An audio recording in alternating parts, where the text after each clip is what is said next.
How to improve your communication. It's not practice, but the techniques I'm about to reveal. Why should you consider improving your communication and why bother going through the rigorous process in the acquisition of this technique? Because communication is imbued in your day-to-day life. There's nothing you can do to escape this aspect of destiny. So it would be stupid to ignore something that accounts for a huge percentile as touching your life and destiny. So communication can be found in aspects like your relationship, your networking, your ability to get girls, your ability to sell yourself, your ability to get that raise, to communicate effectively why your boss needs to promote you over the other guy. Life is sales.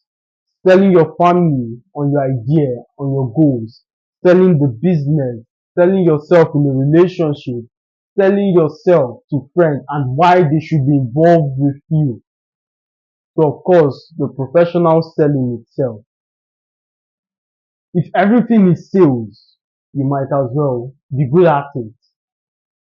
So let's cross it off the list. Practice doesn't lead to perfection. We have 40 to 45-year-olds in the audience. You've lived significantly way more than I have. Yet, our results are vastly apart. So by that analogy, it is evident age isn't a byproduct of articulacy. In fact, time doesn't change anything. Time only reveals the choices you've made. Your life today is an amalgamation of the previous choices. Your life today, the result is the amalgamation of the previous choices you've made. I made a really interesting video, powerful video on choices and how it decides your destiny. I can't recall the name, but I'll make sure to link it in the description. But choices are very powerful. Choices literally decides your destiny. In that video, I expound that the reason most people make negative choices with their life, the consequences aren't as extreme and immediate. Substitute extreme for immediate. The consequences aren't immediate. If you jump off a building, you would feel the consequence.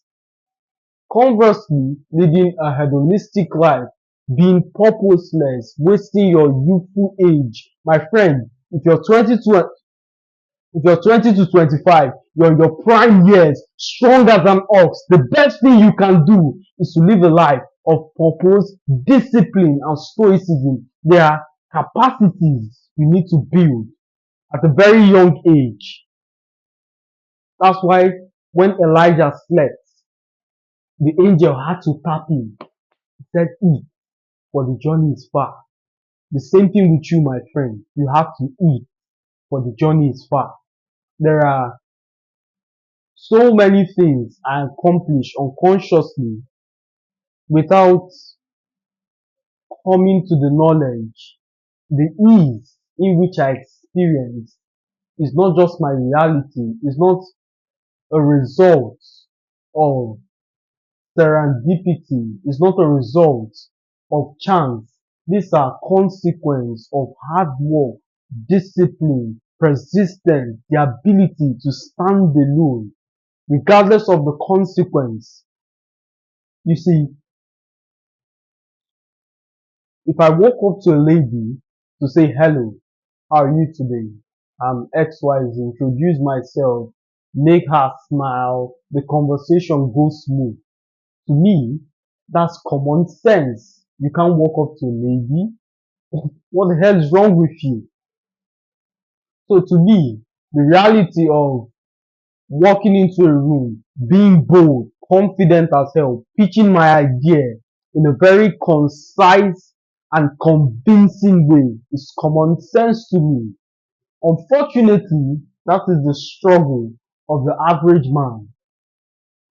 The point I'm trying to highlight, once you begin to imbibe discipline in your life, there are certain problems you become immune to. Once you become disciplined, the noise of life becomes very difficult to strangle you. There are trendy things, there are songs I have no idea exist. I was with a chick one time and she said a very famous slang. I'm sitting there looking confused. Oh, you don't know this? I'm like, no, I do not associate with degeneracy. So back to the original subject, which is improving your communication. Your communication is a very important aspect of your life.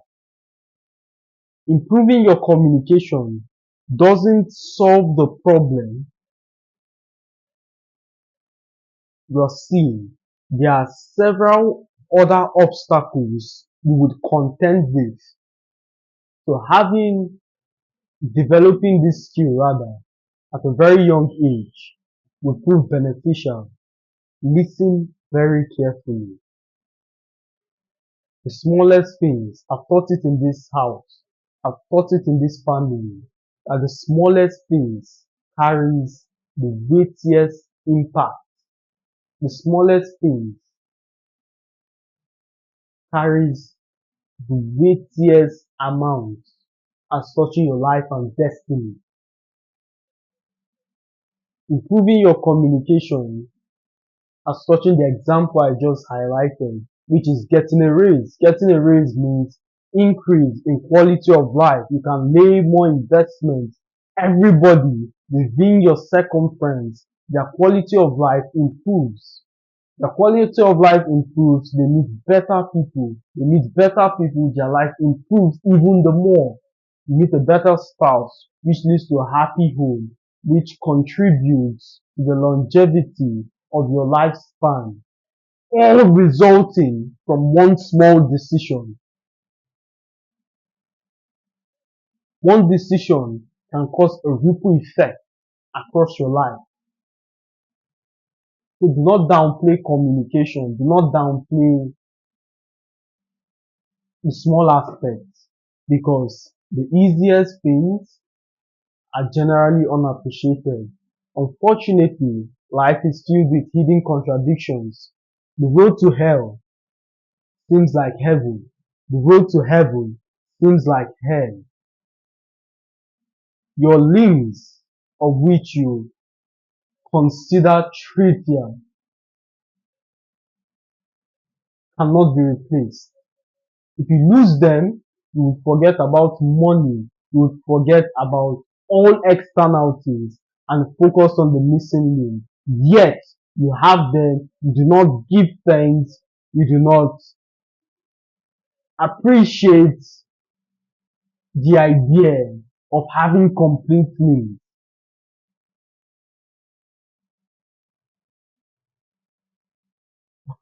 Something I'm guilty of too.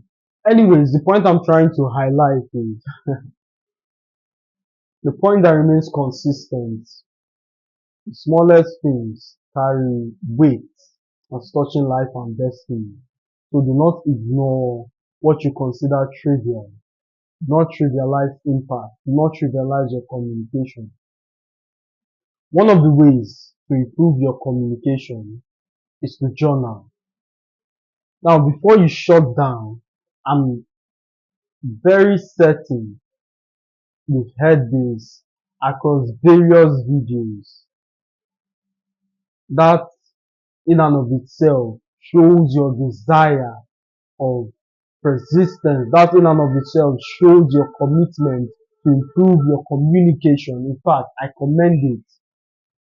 What those teachers fail to highlight is the importance and why you should journal, the direct contribution to the improvement of your speech. Journaling is the best way you can visually see your error. For that reason, personal development coaches would encourage the writing of your goals, committing your goals to paper. Once it becomes visual, it is easier for you to achieve that goal once committed to paper. So the same thing with your speech. Once committed to paper, it becomes easy to see the defect. It becomes easy to see the lapses as touching your communication, as opposed to vaguely synthesizing sentences in your mind. So once you've written it down, you can contrast with a speaker you admire, because how you write is how you speak.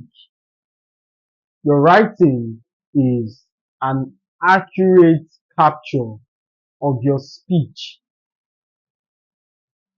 Once you've gotten an idea of how you speak, the next step is to correct the gaps in the communication. You would see filler words like you get rid of that shit. You would see the false use or the overuse of conjunctions. There are people who speak like and and he now and he did this and the overuse of conjunctions defeat articulacy, creating the opposite of the desired effect. So that in and of itself is totally unacceptable. Start journaling today. Take feedback. Practice doesn't make perfect. Practice, including feedback, is what leads to results. And as always, my friends, a pleasure speaking to you, and I'll see you in the next one.